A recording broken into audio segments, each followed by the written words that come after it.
Hey guys, Sarge here. I want to go over a couple things which some of you guys have brought up. When I did my original stuff hitting the fan video, I was talking about a complete system in regards to pistols. And for me, one of the reasons why I gravitated towards the Glock is just because I already have a lot of them. I have a bunch of magazines for them. So that system kind of works best for me. I was not saying that, the other systems are inferior or anything like that. I just point out the one that works best for me. What we're going to do today is, and continue to do, is talk about some of the other options out there where if you want XYZ pistol to be your stuff hitting the fan pistol, what are some things you might need to know? What are some things you might need to do now to prepare to have it ready to be the best pistol in those situations? The one we're looking at today, guys, is the 1911. I am a huge fan of the 1911. I own one, so it's a pretty good indicator that I like it quite a bit, but I also shoot it a lot as my instructor pistol. I've taken courses with it, everything to that effect. I've had this one for almost about 2 years now, and I've had a lot of work done to it. And what I will tell you, I have had a lot of work done to it so it'll run like a Glock. And I know that's going to upset some people. Got it. I don't care. I did some work to it so that way I don't have to worry about some of the reliability issues that 1911s are known to have. And if you say that you have a 1911 and it costs you under $700, you've never had an issue from it, I don't really believe you've shot it that much. Okay? So, right off the bat, guys, whenever we look at the 1911, I would say one of the biggest weak points of the 1911 is normally the magazine. There's a couple brands out there like Kimber. I want to say, I'm trying to remember if it was Ruger or somebody else. Might have been Rock Island, but one of those, I've heard nothing but bad things from their magazines as well. So what I do with all my 1911s, I just go ahead and get Wilson Combat magazines and call it a day.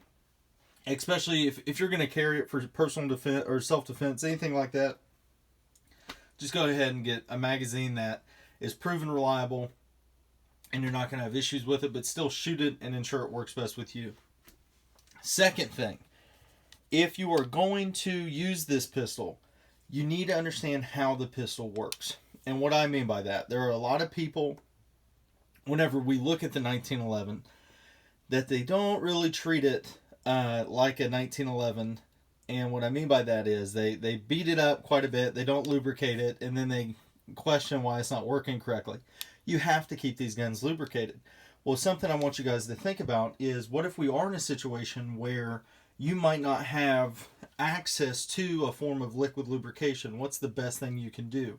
Well, something I've been using on my 1911 for a while is actual gun grease. And the thing with gun grease is it stays on there way longer than liquid lubrication will. So go check out gun grease, guys. In my opinion, too, I think it kind of makes the pistol operate a little bit cleaner. So I highly recommend that. But one thing to think about, if you use too much, when the gun starts getting dirty, it's just going to gunk up. So don't use too much of the gun grease, but use it sparingly and it'll run a whole lot longer than liquid lubrication. Another thing with the 1911, I had a basic reliability job done to it where I had a professional gunsmith, not somebody in somebody's mom's basement, professional gunsmith. He worked on the extractor. He worked on working on the internals of the pistol as well. So my trigger press, and you guys know if you guys are 1911 people, on Series 80s, they have a notoriously bad trigger. Well, here's the trigger I'm working with this Series 80. Pretty good, guys. And I'll show you all the reset.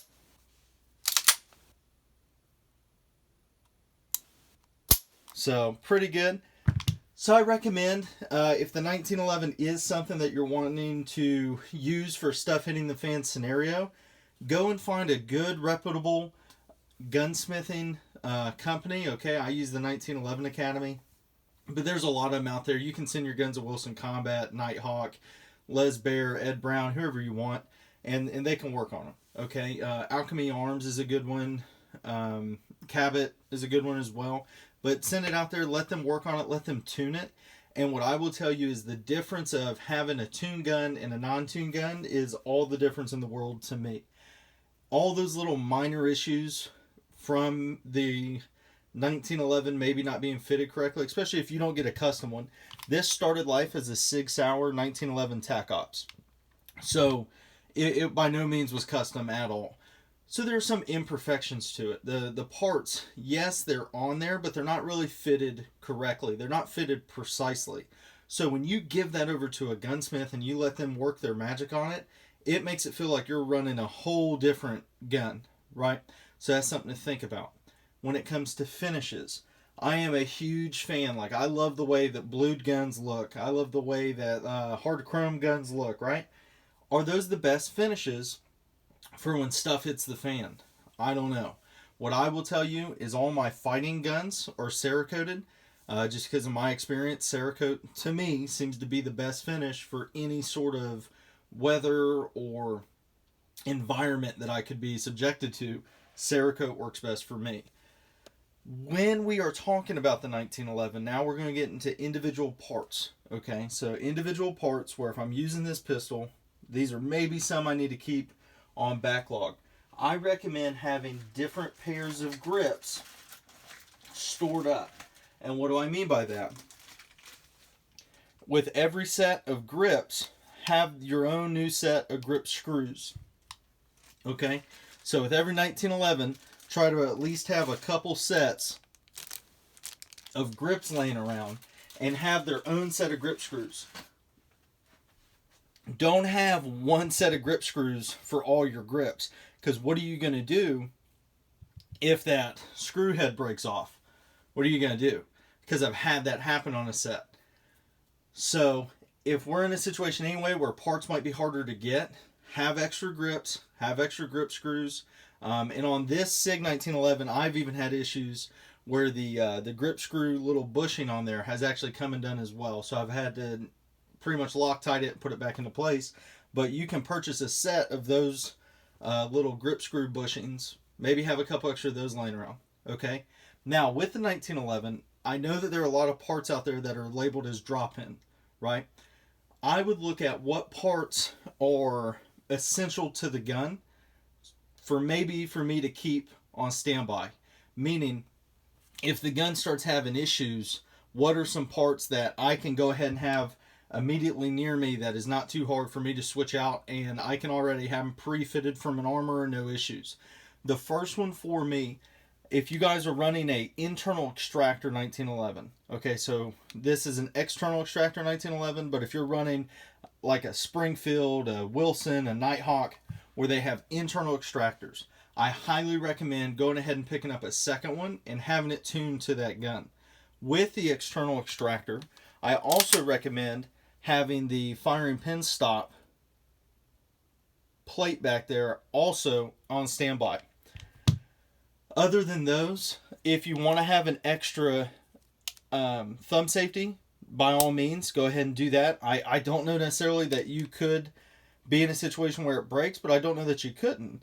So having an extra thumb safety, because it is essential to the gun, so definitely have one of those. I would also have an extra plunger setup and an extra slide stop. Okay, those would kind of be my go-tos. You might not need a new trigger. Having different triggers fitted, maybe the armor could have issues with it, but probably not. But those are the main parts that I would look at.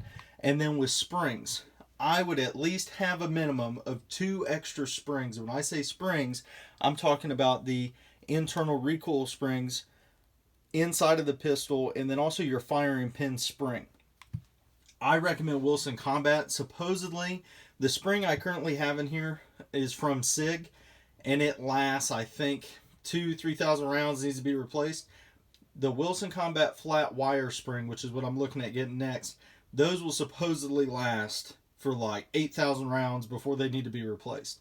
So in a stuff hits the fan situation, that might be the go-to for me when it comes to spring setup. Firing pin spring. Just me and my kind of setup. If I'm changing out the recoil spring, I'm going to go ahead and change out the firing pin spring. And that's kind of just my maintenance scheme that I'll do. And whenever we're doing cleaning, guys, even if you're doing a basic field strip, that's your time to look inside of the gun. See if you notice any cracks. See if you notice any issues inside of the pistol. And if you don't have parts to replace them, what good is it? So spend this time now where we can look at the pistol and identify, man, what parts do I need to make this gun run efficiently? And do I have extras if those break? Because remember, 2 is 1 and 1 is none. Okay, and that's kind of something I try to live by to the best of my ability. So one thing that I also want to talk to you guys about are holster options. For 1911s, any holster that I get, I just go ahead and get a 1911 railed holster. The reason why, all railed holsters will fit non-railed 1911s, where non-railed 1911 holsters will not fit the railed holsters. Okay, or the railed 1911s rather. So I rather just go ahead and get this one, and I know whether I have this or a non-railed 1911, all my holsters will still work for it. When it comes to holster options, I recommend having obviously more than one. This is more of my instructor holster that I use for courses, things of that nature. And then what I have here is one Kydex variant that I use. This is by McKinney Holsters, okay, and I run this in the appendix position. And then my favorite leather holster, which is the side guard leather holsters. And these are very nice, guys. The reason why I chose these, the McKinney holster, it is an awesome Kydex design. And as you can see, the only things I have to worry about are 4 screws and 2 components. And that's it. Okay, and I can keep extra clips laying around, so no issue. With these leather holsters, they're not really too much maintenance to worry about, right? So when the stuff hits the fan situation, I'm not trying to pack a whole bunch of stuff that has 50 billion parts to it and I have to keep track of every single one. I'm trying to keep it as minimal as possible. When it comes to ammunition, make sure that you are shooting whatever ammunition you are carrying out of your 1911. I have had several rounds that my 1911, before it was tuned, would not shoot. Okay, and that kind of speaks to getting it tuned by somebody professional. But the MagTech ammunition, I could not get it to run on my 1911. I don't know what it was, but it would just not run. Remington UMC worked about 75% of the time, and Winchester White Box, I would say, worked about 75% of the time in this 1911. I went and had it tuned. Every bullet will run in this 1911 without a problem. Okay, any manufacturer, does not matter. So make sure whatever ammunition you plan on using, that it actually runs.